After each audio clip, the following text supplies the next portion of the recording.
Bonjour à tous, j'ai hésité longtemps à faire cette vidéo parce que d'habitude je fais dehors et sous le soleil et sur une terrasse, mais là il fait froid.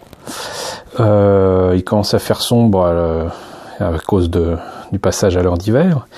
Et surtout, je n'avais pas envie, mais alors vraiment pas envie d'attendre pour vous montrer ce que donnait ce que j'ai fait autour de ce kit bash, ce projet de kit bash qui m'a pris comme ça à partir de la maquette d'un F104. Donc pour rappel, mince, je peux pas vous montrer la boîte, parce qu'elle est pleine de pièces. Mais j'ai utilisé donc une maquette Airfix X104G. Si vous voulez voir ce que ça donne au départ, je vous invite à utiliser le lien que je mettrai certainement quelque part par là. Et donc à partir des pièces, l'essentiel des pièces qui m'étaient proposées dans cette maquette, j'ai commencé à monter un kit bash de Viper. Et je suis très content du résultat. J'ai ajouté quelques pièces supplémentaires issues d'une autre maquette au 1.72 du sabre. D'ailleurs, je vais essayer de vous trouver la boîte, ne bougez pas. Alors voilà. Hop. Il s'agit en fait d'une maquette LR du F86F sabre. J'ai utilisé en fait l'avant de cet avion et je vais certainement utiliser cette partie du cockpit. Voilà, donc il y a peut-être 2 ou 3 pièces supplémentaires que j'ai pris dessus, je ne sais plus exactement, mais en tout cas, voilà, c'est une maquette qui m'a été offerte par mon ami Thierry. Merci Thierry. Gloire à toi. Tu vois, du coup cette maquette sert effectivement à mes projets. Mais pour l'essentiel, j'ai vraiment utilisé le F104 avec, comme je l'avais dit, donc le fuselage ici. Du coup, je me suis inspiré en fait un petit peu de l'avant du Viper de Caprica qu'on voit dans la série Caprica.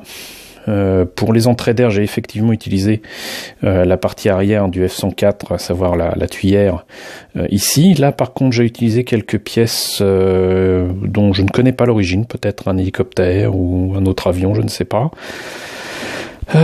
Pour l'arrière, essentiellement des touillettes, et comme prévu à l'intérieur, je ne sais pas si ça se voit là, avec le mode d'éclairage que j'ai, voyons, voilà. Comme prévu, des roues de voiture, mais cette partie-là n'est pas une roue de voiture, mais la tuyère d'origine. Des touillettes donc pour ce qui était ici, une colsonne, c'est-à-dire un serre-câble. J'aime beaucoup les utiliser là. Des touillettes encore ici pour faire la jonction entre cette pièce-ci et puis la pièce à l'arrière.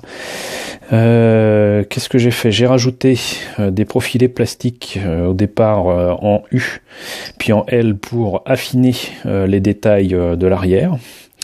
Et comme ça ne suffisait pas, j'ai rajouté carrément des fils métalliques. J'ai commencé à en manquer, alors du coup j'en ai fabriqué à partir de fils électriques, tout simplement des fils qu'on trouve dehors. Ça par exemple, c'est des fils que j'ai trouvés dehors à côté des tableaux électriques ou même ces trucs qui servent pour la communication, la télécommunication. C'est des câbles qu'on trouve souvent par terre dans les villes ou ailleurs. Donc j'en ramasse assez régulièrement. J'ai tout simplement enlevé la partie plastique et j'obtiens plus qu'un fil de cuivre qui est relativement malléable. Et sinon, j'ai fait quelques câbles ici. Alors là, sans enlever, sans dénuder le fil, j'ai fait un tuyau ici et là des tuyaux relativement plus fins avec ceci qui est en fait un fil de métal fait pour comment dirais-je, tous les artistes en herbe et qu'on trouve un peu partout. Voilà, j'en avais acheté certainement à Nose pour un prix relativement modique.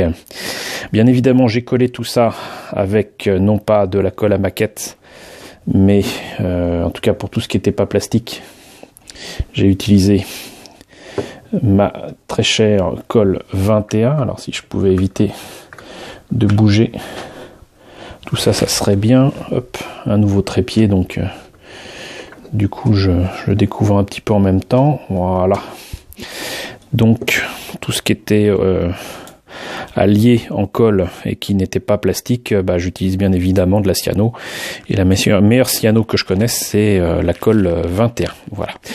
Sinon, pour couper les fils électriques, j'ai utilisé mes pinces coupantes habituelles, mais j'ai utilisé aussi ceci, qui permet de donner des formes en contrôlant plus ou moins ce qu'on fait.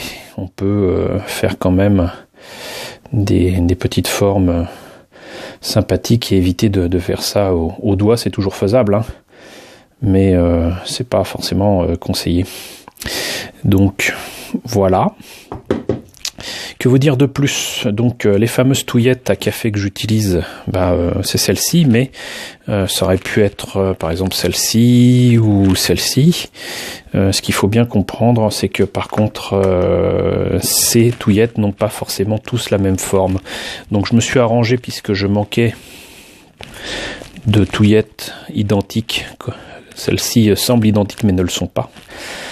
J'ai utilisé celle que j'avais le plus à disposition, savoir ces formes-là. J'ai coupé, comme vous voyez ici, les bouts, tous à la même taille pour les mettre à l'arrière.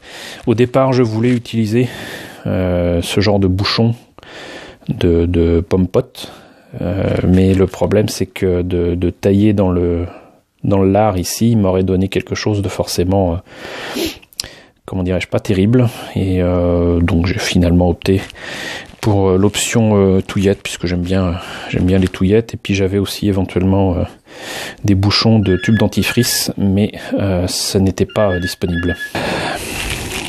Et donc, à part les touillettes et les bouchons, le bouchon de dentifrice, comme je disais, malheureusement j'en avais qu'un, il n'y en avait pas deux autres disponibles, donc voilà.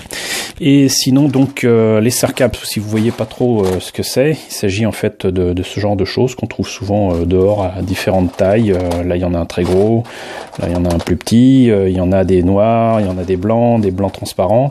Le profilé plastique que j'ai utilisé, c'est celui-ci.